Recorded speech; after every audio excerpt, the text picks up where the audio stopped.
Middle east में बढ़ते तनाव के बीच हुर्मुज जलडमरू मध्य एक बार फिर वैश्विक राजनीति और अर्थव्यवस्था के केंद्र में आ गया है। हाल ही में ईरान सूचना परिषद के प्रमुख इलियास हजरती ने दावा किया है कि इस अहम समुद्री मार्ग पर ईरान का पूर्ण नियंत्रण है और जो भी देश इसका इस्तेमाल करना चाहता है उन्हें तेहरान के साथ अलग अलग समझौते करने होंगे।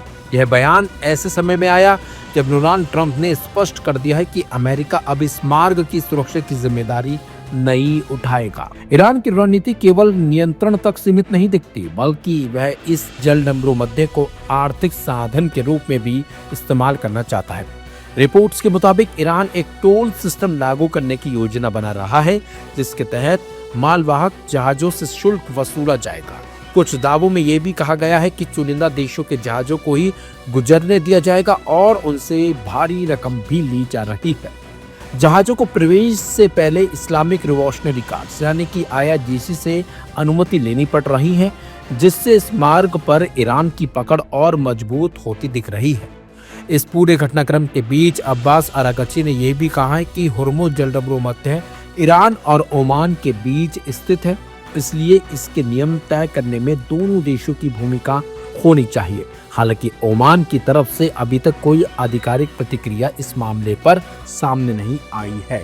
दूसरी तरफ अमेरिका के रुख में आए बदलाव ने स्थिति को और ज्यादा जटिल बना दिया। ट्रंप ने अपने सहयोगी देशों से साफ साफ कह दिया है कि जिन्हें तेल और गैस की जरूरत है वे खुद अपनी सुरक्षा सुनिश्चित करें या अमेरिका से ऊर्जा आयात करें। इस बयान के बाद अमेरिका वैश्विक स्तर पर कुछ हद तक अलग थलग नजर आ रहा है। इसी बीच कीर स्टारमर के नेतृत्व में ब्रिटेन ने 30 से ज्यादा देशों की एक अहम बैठक बुलाई, जिसमें इस जलमार्ग को फिर से सुरक्षित और खुला बनाने पर चर्चा हो रही है। इस बैठक में यूरोप, एशिया और खाड़ी क्षेत्र के कई देश शामिल हुए, लेकिन अमेरिका ने इसमें भाग नहीं लिया। बैठक की अध्यक्षता यवेट कूपर कर रही हैं और इसका उद्देश्य कूटनीतिक और राजनीतिक विकल्पों के जरिए जहाजों की निर्बाध आवाजाही बहाल करना है, यानी कि जहाजों को बिना रोक टोक के आना जाना करना है। इस बैठक में इस पर अहम फैसले लिए जाने की बात सामने आई है। वे विशेषज्ञों का मानना है कि हुर्मुज जलडमरू मध्य वैश्विक तेल आपूर्ति का एक बड़ा हिस्सा वहन करता है। ऐसे में यहाँ किसी भी तरह का अवरोध सीधे अंतर्राष्ट्रीय बाजार को प्रभावित करता है। हाल के तनाव के चलते कच्चे तेल की कीमतों में उछाल देखा गया है और ऊर्जा पर निर्भर देशों की अर्थव्यवस्थाएं दबाव में है। फिलहाल कोई भी देश सैन्य कार्रवाई का जोखिम उठाने को बिल्कुल भी तैयार नहीं है, क्योंकि ईरान के पास उन्नत मिसाइल, ड्रोन और समुद्री बारूदी सुरंगों जैसी क्षमताएं हैं। ऐसे में कूटनीति ही एकमात्र व्यवहारिक रास्ता नजर आ रहा है। इस पूरे परिदृश्य में सबसे दिलचस्प पहलू यही है, जहां एक तरफ ईरान अपनी शर्तों पर दुनिया को आमंत्रित कर रहा है, तो वहीं दूसरी तरफ अमेरिका की भूमिका सीमित होती दिख रही है। इससे वैश्विक शक्ति संतुलन में बदलाव के संकेत मिल रहे हैं और आने वाले समय में यह भी तय करेगा कि दुनिया के सबसे महत्वपूर्ण समुद्री मार्गों में से एक पर आखिरकार किसका प्रभाव कायम रहेगा।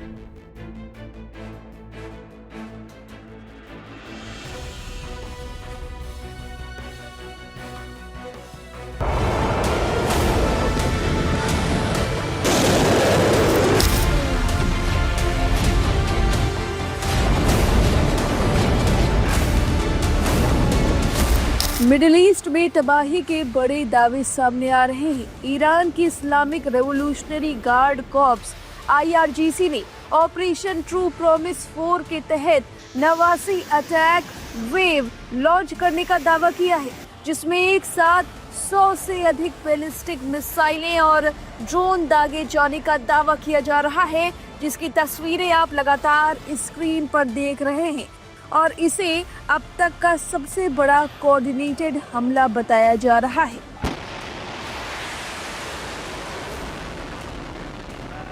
रिपोर्ट्स के मुताबिक इस हमले में इजराइल के कई शहरों को निशाना बनाया गया है, जिनमें तेल अवीव, इलात और बनी ब्रेक शामिल है। दावा है कि भारी मिसाइल बमबारी के चलते रिहायशी इलाकों में नुकसान हुआ है और कई लोगों के घायल होने की खबरें सामने आ रही हैं, जबकि पूरे शहरों में दहशत का माहौल बताया जा रहा है। लोग बंकरों में शरण लेने को मजबूर हुए हैं।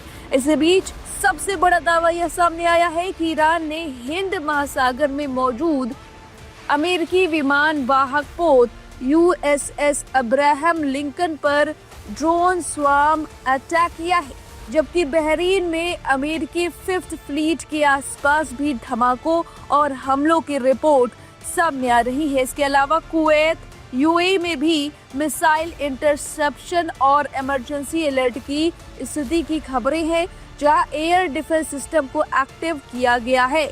इजराइल के डिफेंस फोर्सेस IDF की ओर से आयरन डोम और एरो सिस्टम के जरिए कई मिसाइलों को हवा में ही नष्ट करने का दावा किया गया, लेकिन साथ ही यह भी कहा जा रहा है कि हमले की तीव्रता इतनी ज्यादा थी कि पूरी स्थिति कंट्रोल नहीं हो सकी। वहीं साइबर फ्रंट पर भी बड़े हमलों के दावे किए जा रहे हैं, जिनमें पावर ग्रिड और कम्युनिकेशन सिस्टम पर अटैक किया जा रहा है। कई इलाकों में ब्लैकआउट जैसी स्थिति की बात सामने आ रही है, यानी कि ईरान की तरफ से साइबर फ्रंट पर भी अटैक किया जा रहा है इजराइल पर। वहीं ईरान की ओर से इस पूरे ऑपरेशन को बदले की निर्णायक कार्रवाई बताया जा रहा है, जबकि इजराइल और अमेरिका की तरफ से अब तक बड़े पैमाने पर तबाही की स्वतंत्र पुष्टि नहीं हुई है, लेकिन पूरे मिडिल ईस्ट में तनाव चरम पर है और हालात तेजी से बदलते बताए जा रहे हैं। ईरान ने इस हमले में अपनी सबसे घातक फतेह-1 हाइपरसोनिक मिसाइलों और खैबर शेकन बैलिस्टिक मिसाइलों का इस्तेमाल करने का दावा किया है। इनकी रफ्तार इतनी तेज है कि इन्हें ट्रैक करना मुश्किल होता है। यह पूरा नवासी हमला ईरान द्वारा अपने सर्वोच्च नेता आयतुल्लाह अली खामनेई की हत्या का बदला लेने के लिए अंतिम प्रहार के रूप में देखा जा रहा है। ईरान के नए नेतृत्व ने घोषणा की है कि वे अब तक नहीं रुकेंगे जब तक इजरायली सैन्य ढांचा पूरी तरह नष्ट नहीं हो जाता। IRGC के कार्यवाहक प्रमुख ने बयान दिया कि ऑपरेशन ट्रू प्रॉमिस 4 का यह नवासी हमला केवल शुरुआत है और वे इजराइल के परमाणु केंद्रों को भी निशाना बनाने की क्षमता रखते हैं। इजरायली नागरिकों की स्थिति के बारे में बात करें तो हमलों की तीव्रता को देखते हुए तेल अवीव और हाइफा जैसे शहरों में लाखों लोग अंडरग्राउंड शेल्टर में शरण लिए हुए हैं। स्कूल और सरकारी दफ्तर पूरी तरह बंद कर दिए गए हैं। इस तरीके से आप देखिए खुद ही मिसाइलों की बौछार ईरान ने किस कदर की है। अब हमारी अगली रिपोर्ट में देखिए मिडिल ईस्ट में क्या कुछ बड़ा हो रहा है।